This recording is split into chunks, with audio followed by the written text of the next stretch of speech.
Every summer, First Tech Challenge releases Game Manual Part 1. This is a document that contains things that don't really change season to season, but it's a perfect opportunity for them to announce things that will change for the next season and give a few hints on what might be coming with next year's game. Let's dive in.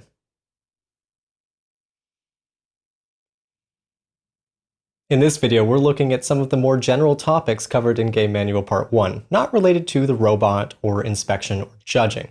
If you want to learn more about the changes related to those things, make sure you're subscribed. Now, before I begin, it's very important for me to point out that I don't have any special knowledge of what's coming in next season's game.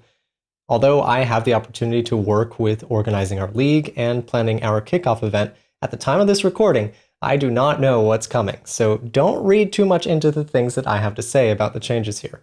They could be wild conspiracy theories or nothing at all. Now let's dive into some of the more general topics covered by Game Manual Part 1, and the first change from last year is an interesting one. Previously, Game Manual Part 1 had a maximum number of students that were allowed on a First Tech Challenge team, but no minimum was mentioned. Now, it specifically calls out a minimum of 2 students on a team. This doesn't affect the majority of First Tech Challenge teams, but it is interesting nonetheless. There's also an interesting change in where teams are allowed to play, or not necessarily play, but where they're allowed to qualify for a higher level of tournament. Previously, teams were allowed to play in any region they wanted, and it was just the first 3 qualifying events that they attended that would count towards advancement. So if you had the opportunity to play in multiple regions, you had multiple chances to advance to a higher level of tournament. It's no longer the case. You now have this idea of a home region, and although you are allowed to play in certain events outside of your home region, you will not be considered for the Inspire Award, for example, and you cannot advance from that event to a higher level of event. There's a big clarification in Game Manual Part 1 about the meaning behind egregious behavior, specifically what happens if a team has been accused of egregious behavior. It calls out specifically that First Headquarters is going to be involved and will help decide what the punishment for that behavior should be, with the help of the head ref at the event, of course. There's a related change to the rule about ethical match play. This is the rule that basically says you can't purposefully throw a match or encourage another team to play below their ability for any reason. This behavior is considered to be egregious immediately. It doesn't have to happen more than once, and it doesn't have to be particularly bad. The consequences for egregious behavior will apply immediately if you do this. Also in that same section, there is a clarification to a rule that says that teams are allowed to share drivers in certain extenuating circumstances. For example, if a team's drivers need to arrive late or leave early from a competition, it's okay for another team to help them out by supplying their drive team.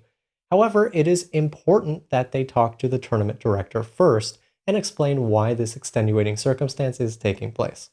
While we're talking about rules and their enforcement, there is a new rule C10 that talks about recording referees and judges, and the highlight here is that you should be careful. And it is okay for a referee or judge to decline to be part of a conversation if they're being recorded without their consent. Another rule in this same section, Rule C18, it has a very small change that could mean something or it could not. It's up to you to decide. I'll read the rule as it was written last year and then emphasize the part that was added this year. Running, skateboarding, roller skating, hoverboards, and/or flying drones are not allowed at any competition. That part's the same. The following phrase was added this year.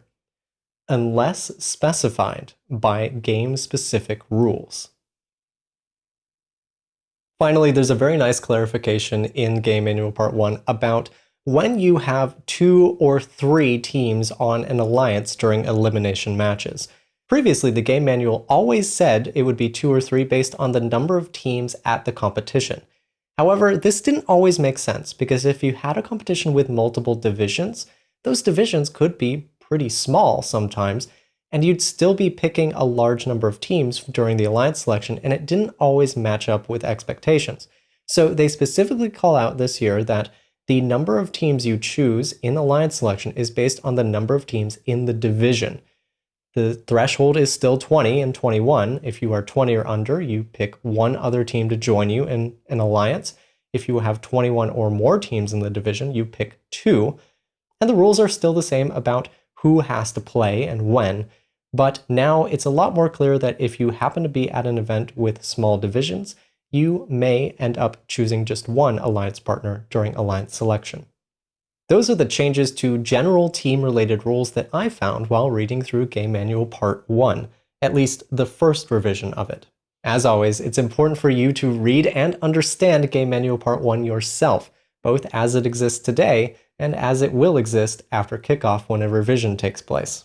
That's all for me. If you want to learn more about the changes in Game Manual Part 1 related to inspection, judging, and technology, make sure you're subscribed so you can see when I release videos on those topics as well. In the meantime, I'll see you at the field.